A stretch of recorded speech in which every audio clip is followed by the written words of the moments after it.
Hey guys, welcome to part number 3 of what's wrong with the beauty community. So in part 1, I talked about influencers and the oversaturation of influencers in the market and how it's hard to shine. And then in part 2, I talked about how the beauty community is literally oversaturated with so much product, so many things being released that it's too much. Too much. How many naked palettes do you need? And now we're gonna go into part 3. This is the third and I think one of the most important things about the beauty community. What's wrong with the beauty community? Hi, I'm Staci. Welcome back to this series. This is the last video, I think. So number 3, what is wrong with the beauty community? Part number 3. Part number 3. Pick number 2, my lord! It's not cruelty-free. Okay, I take that back. Some brands are cruelty-free, but I think one of the biggest things that's wrong with the beauty community is that not all brands are cruelty-free.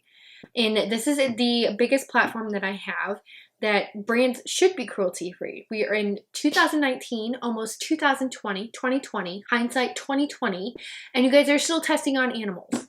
And it really reminds me of the Legally Blonde movie, where the second one, where she's looking for Bruiser's mom and she finds Bruiser's mom and finds out that he's in an animal testing facility for cosmetics, and she tries to get him out and get laws passed so that animal testing can become illegal. Why don't we do this? Like, why isn't this something that is talked about more often?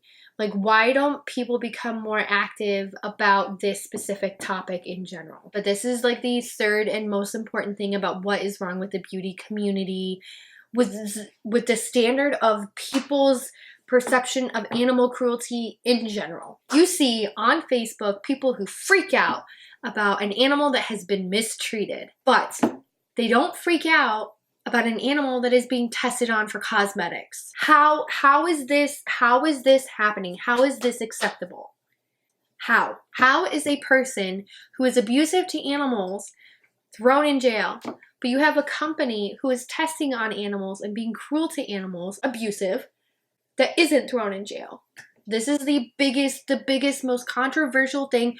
Leave your hate comments if you want to, but I am passionate about this because I'm an animal lover. I do not believe in animal abuse in any way, and testing on animals is cruel. It is abuse. It is abuse to these animals. I'm not vegan, though I have some friends who are. I'm not going to go into that. I'm not going to. That's just going to raise too many, like, I don't believe in cruelty to animals. I don't, like, this is what astounds me more than anything else in the entire world about the fact that, like, people freak out all the time when they hear an animal cruelty story, when they hear an animal that was abused. Like, just on Facebook the other day, I saw an animal who had a firecracker that was lit in his mouth and it exploded, and he is still alive, but he was in that type of torture, that type of abuse from these children who did it to him. And they weren't children, but they were guys, and they were thrown in jail for it.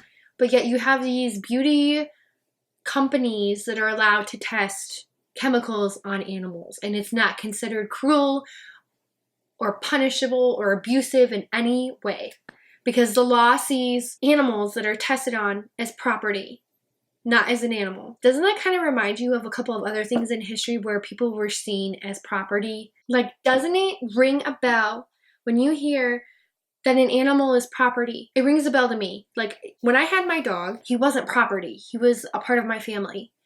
He was, he slept with me on the couch. He went on family trips with me. He was my dog. He cuddled with me every night. He was a part of my life, a part of my family. He was my family. In today's age, with the beauty industry and all of the ingredients that they have to choose from, like over 7,000 ingredients that they have to choose from that have been proven to be safe for humans to use, there are companies that still test on animals because, is their stuff safe? Not to mention the fact that, okay, maybe this stuff is safe, but there is a law in China that states that if you want to sell in China, you have to test on animals. So beauty companies, you guys want to sell in China to make an extra buck, so you're going to test on animals. How ironic is that? Like, you're spending money to test on animals so that you can go sell in China, so you can make some money. In all honesty, if you stopped testing on animals and stopped selling in China, you would have more consumers in countries that don't require you to test on animals. And then those consumers who only use cruelty-free products would start buying your products again because you're cruelty-free. Light bulb. Oh yeah, and then you wouldn't have to pay for the animal testing. You wouldn't have to pay for the laboratories. You could use safe ingredients. But you choose to sell in China. How messed up is that? How much money are you actually making? That's the other question. How much money is a company actually making when they sell in China? Like literally, think about it. The Chinese yuan, yen, whatever you call it, is actually like, I think 1,000 of them is worth like $1. I'm over exaggerating, but I'm pretty sure it's the exchange rate is insane. You're selling your products at the equivalent of what you would in the United States, but then you're also testing on animals and having to pay those laboratories to test on animals so that you can sell in China and make an extra dollar. When you have consumers like me and other consumers out there who are cruelty-free, who will not buy your product anymore. I would buy your product again in a heartbeat if you would stop testing on animals. And believe me, America is one of the most overpopulated countries in the world. And y'all are messing up by testing on animals. Like, think of all the people out there who only use cruelty-free products. Like, you could make your money back in an instant.